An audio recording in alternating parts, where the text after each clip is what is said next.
नमस्कार, सलाम, सत श्री अकाल, जय भीम। साथियों, लाइव पर हैं हम लोग और आपसे उम्मीद करता हूं कि आप लाइव पर शीघ्र जुड़ जाएंगे। साथियों, इस देश में सब लोग अपने अपने तरीके से अपने अपने ढंग से काम करते हैं। चूंकि यह देश विकसित सामाजिक व्यवस्था का है, तमाम इसमें धर्म है और इस देश में तमाम समुदाय के अंदर जातियां हैं और तमाम समुदाय हैं। इस तरह का देश में भाषाओं के आधार पर, क्षेत्रीय आधार पर, खान पान पर या उससे शादी संबंध में, तो इस देश में तमाम ऐसी विकृतियां हैं, ऐसे समाज विभिन्नताओं में बटा हुआ है। तो वो उसी तरीके से अपने काम में व्यस्त है, अपने अपने आप के विकास से जोड़ने का काम कर रहा है। उससे वो हट नहीं पा रहा है। हालांकि तमाम व्यवस्थाएं की गई कि इस देश में सबका कैसे विकास हो। तो इस देश में विश्व में सबसे अच्छा एक संविधान और उसमें एक व्यवस्था, मानव को कैसे भाईचारा में लाया जाए, कैसे मानव एक दूसरे के साथ खड़ा हो सके, वो उसमें जो विभिन्नता है ये इसको जो है डिमोलिश किया जाए, वो वैज्ञानिक आधार पर जो है चले। तो उससे लोकतंत्र का जो आधार स्थापित किया गया है, लोकतंत्र माने प्रतिनिधित्व का, खास तौर से प्रतिनिधित्व का आधार एक लोकतंत्र है जो ये राजसत्ता के लिए उसका उपयोग होता है। और अगर इस लोकतंत्र के सिद्धांत को, अगर इस प्रतिनिधित्व के सिद्धांत को अगर हम पूरे समाज में लागू कर दें हर स्तर पर, तो फिर इस देश में तमाम ये विकृतियां हैं, इनका अंत हो जाएगा। और लेकिन समाज में स्वयं जो पीड़ित है वो पीड़ा से तो मुक्त होना चाहता है, लेकिन जो इस देश की जो अव्यवस्था है, जो जातियों में बटा है, जो धर्मों में बटा है, जो समुदायों में बटा है, तो उससे वो अलग नहीं होना चाहता है। वो उसके सिस्टम में वो अपने जीवन में वो बनाए रखना चाहता है, जिसके कारण से उनके साथ इस तरह का भेदभाव बना हुआ है। क्योंकि ये जो चीजें हैं ये केवल भेदभाव के लिए ही बनी है, निर्मित हुई हैं। और वो चूंकि अलग अलग तरह के समाज बने हुए हैं, जिसके कारण से भेदभाव बना हुआ है। और भेदभाव को दूर करने का एक ही तरीका है कि इस देश में प्रतिनिधित्व के सिद्धांत को स्वीकार किया जाए। प्रतिनिधित्व के जो स्वीकार है, जो प्रतिनिधित्व के सिद्धांत को अगर हम लोग स्वीकार नहीं कर पाते हैं, तो फिर ये हम जो जिन विभिन्नताओं के जो शिकार हैं, जिनके कारण से हम उत्पीड़न के शिकार हैं, जिनके कारण हम व्यभिचार के शिकार हो रहे हैं, तो वो जो श्रेष्ठ समाज है वो ये काम करता रहेगा। क्योंकि वो उसी समाज से जो आगे निकल गया है, तो वो विकृतियों का हिस्सा बन जाता है। वो अपने विकास में के लिए सबके संसाधनों का कैसे मिसयूज किया जाए, कैसे उसका कंट्रोल किया जाए, तो वो करता रहता है। और सबके अधिकारों को कैसे छीनने का काम किया। हालांकि इस देश में जो तमाम इस तरह के जो विकृत सामाजिक में जो व्यवस्था में समाहित होते हैं, वो भी शिकार होते हैं। क्योंकि एक जो मूल रूप से जो एक चल रहा है सिद्धांत, जिसे ब्राह्मणत्व कहते हैं, तो एक इस देश में जो श्रेष्ठ अपने को मानता है, तो उस देश में जो ब्राह्मण समुदाय है, जो ब्राह्मणत्व में है, जो बिना किसी सिद्धांत के, बिना किसी तर्क के वो अपने आप को श्रेष्ठ मानता है, अपने आप को योग्य मानता है। तो इसलिए उस योग्यता को अगर आप जब तक नहीं हटाएंगे, उस जो योग्यता जो है वो अयोग्यता से अयोग्यता है, वो अयोग्य है, वो किसी कंपटीशन से नहीं संचालित होते हैं। आज अगर पंडित है, जिसे कहते हैं बहुत बड़ा ज्ञानी, तो पंडित वो जो है स्वयं जन्म से ही वो बन जाता है, पैदा होता है उनके घर में, तो वो बन जाता है। उसका कोई मानक या कोई सिद्धांत नहीं है कि भाई ये इस तरह का डिग्री, जैसे ISPCS या डॉक्टरेट डिग्री या डॉक्टर या इंजीनियर, इस तरह के जो बनते हैं, जो उनके खिताब होते हैं, तो उनको अपने आप से नहीं प्राप्त होना चाहिए था, कंपटीशन से होना चाहिए था, प्रतिस्पर्धा से होना चाहिए था। तो अगर इस सिद्धांत को आप मानेंगे, अगर प्रतिनिधित्व के सिद्धांत को अगर लागू कर देंगे, तो हर इस विकृति सामाजिक की व्यवस्था के जो अंग सिस्टम है वो सभी खत्म हो जाएंगे, अर्थात विकृत सामाजिक व्यवस्था का अंत हो जाएगा और समान सामाजिक व्यवस्था का उदय होगा। फिर उनमें भी एक सोच पैदा होगी, क्योंकि आज वो भी उससे शिकार हैं, जो विकृत सामाजिक व्यवस्था है उससे वो भी शिकार है। आज इस देश में, क्योंकि वो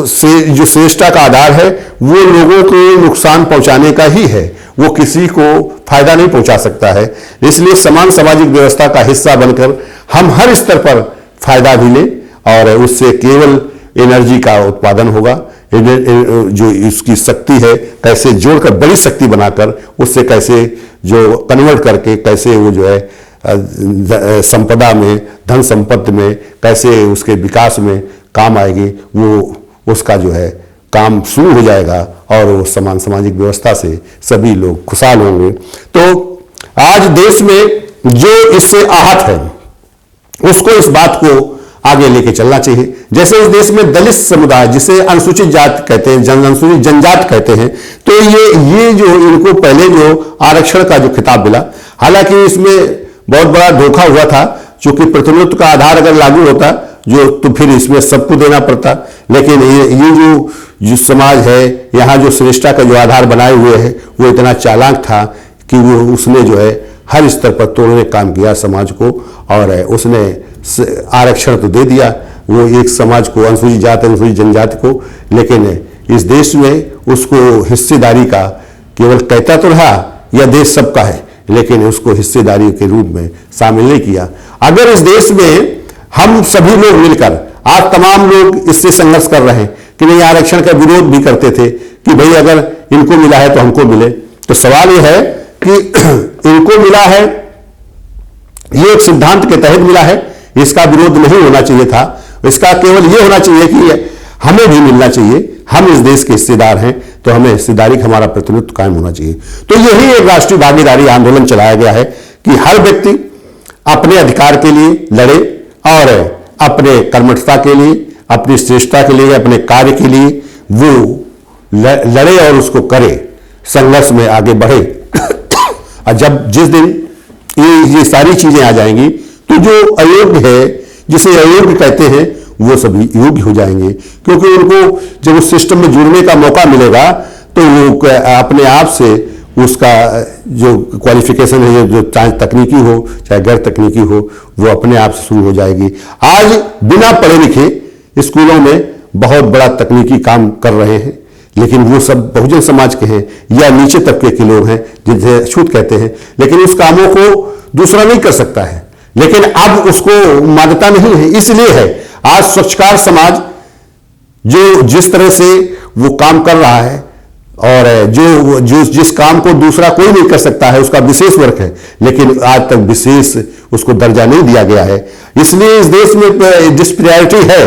इसलिए जो देश में जो है इस समस्याओं का एक ढेर सा बना हुआ है, ये बनता जा रहा है लोगों के लिए। हमें इन सब चीजों के लिए खड़ा होना पड़ेगा, हमें इन चीजों के लिए हमें इकट्ठा होना पड़ेगा। जब हम अपने राइट के लिए लड़ेंगे, जब अपने अधिकार के लिए लड़ेंगे, तो इस तरह से हर समाज अपने अपने राइट के लिए खड़ा होगा। तो जब इस देश में एक जो पॉलिसी है, जो एक चुनाव है, जो शक्ति का है, जो इस देश से सरकार चलाने का है, तो सरकार उस जब आधार से बनेगी, जब वो उन मुद्दों के आधार पर बनेगी कि भाई हम अगर सरकार में गए, हमें अगर आप जिताते हो, हम अगर जीत के गए तो हम ये सब करूंगा, हम सबकी कैसे नौकरी का है, कैसे उसको इस देश का हिस्सेदार बनाने का है, तो हम इस देश में कैसे वृद्ध विकलांग विधवा को पेंशन देने का है। इस तरह से जो बड़े बड़े तकनीक उसके काम में हम लगेंगे और उन कामों को करूंगा। तो इस तरह से उस मुद्दे के तहत वो जब चुनाव में जीत के जाएगा, तब जो है आपकी सारी समस्याओं का समाधान होगा, क्योंकि आपका भी दिमाग कंसेप्ट एक सीधा होगा,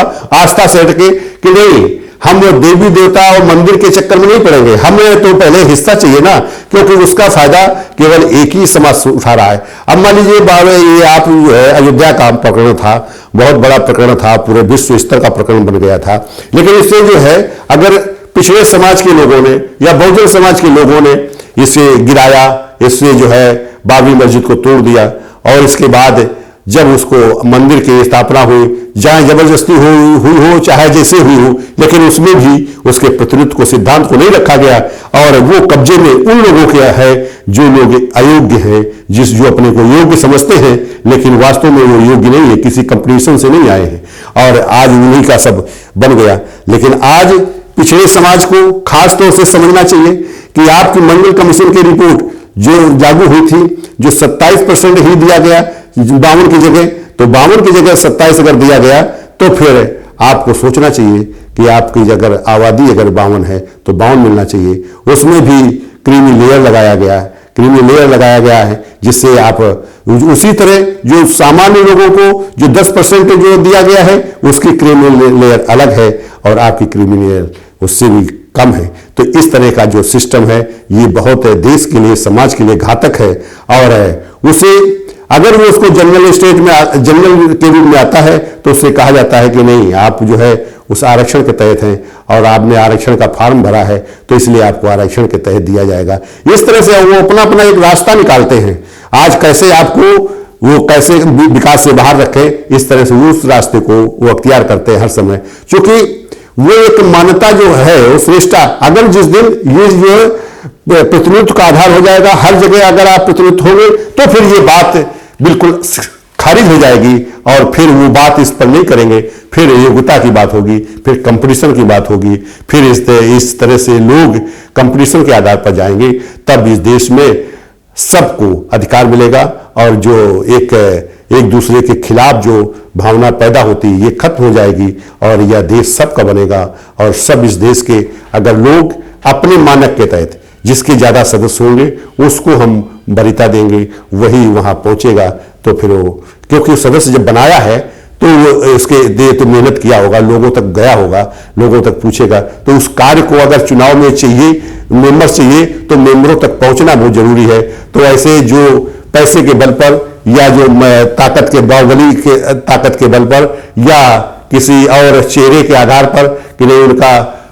पिता या लोग जज था या मुख्यमंत्री था तो उसके आधार पर जो चयन होता है, तो ये वरीयता खत्म होनी चाहिए। इस देश में हर व्यक्ति का राइट है, जो सिस्टम है, जो उसको सिस्टम के तहत हमें सबको भाईचारा लाना है, सबकी बराबरी खड़े करना है। तो इस देश में मैं सभी से अपील करता हूं, खास तौर से मैं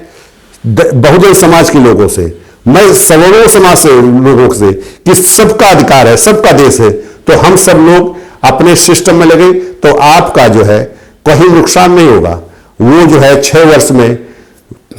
आपको 2 गुने से लेकर 10 गुना तक जो वापसी का भी प्रावधान है, इसमें कभी किसी का नुकसान नहीं हो सकता है। इसमें हर कदम पर केवल फायदा ही फायदा है। अब अगर परिचय पत्र बनेगा तो परिचय पर जैसे माल और ये तमाम तरह के जो सिस्टम चलते हैं कि उस कार्ड का जो है ये महत्व होगा कि उस कार्ड के आधार पर उसको कैसे छूट दिया जाए, कैसे उसके जितना उसका जमा है उसका बराबर उसको कैसे एडवांस दिया जाए। इस तरह से सारे सिस्टम को लाज किया गया कि हर कदम पर कितना उसको फायदा हो सकता है, किस तरह से उसको आगे बढ़ाया जा सकता है, उसकी एनर्जी कैसे जोड़कर उसकी बड़ी ताकत बनाई जा सकती है, उसकी शक्ति को जनशक्ति के रूप में इस देश को चलाना है। अगर इस देश को मजबूत करना है तो फिर इस देश के लिए हमें सबको रास्ता चुनना होगा। इस देश में राष्ट्रीय भागीदारी आंदोलन एक ऐसा आंदोलन है कि देश में सबके विकास के लिए काम करेगा, उसमें भेदभाव को खत्म करेगा, उसमें सबके कैसे हम लोग भाईचारा कायम करेंगे, कैसे जो एक दूसरे के खिलाफ है, जो इस देश में जो माफिया और भ्रष्टाचार के लोग जो अगर शासन में बैठे हैं तो फिर ये इनकी विकृत मानसिकता का अंत होगा। तो ये इनका रास्ता जेल होगा या पागल खाना होगा या फिर इस देश में नस्ते नाबूद होंगे, यही इनके लिए रास्ता होगा। इसलिए साथियों, हम सब लोग मिलकर अपने एक बिना कुछ खर्च किए हुए अपने इस मेंबरशिप को तैयार करें और इससे जो है हम एक बड़ी जनशक्ति तैयार करें तो आपका एक व्यापार का भी सिस्टम इसमें शुरू हो जाएगा। जो बिना व्यापार किए व्यापार होगा तो आपका जो है हर जगह लाभ मिलेगा। धन्यवाद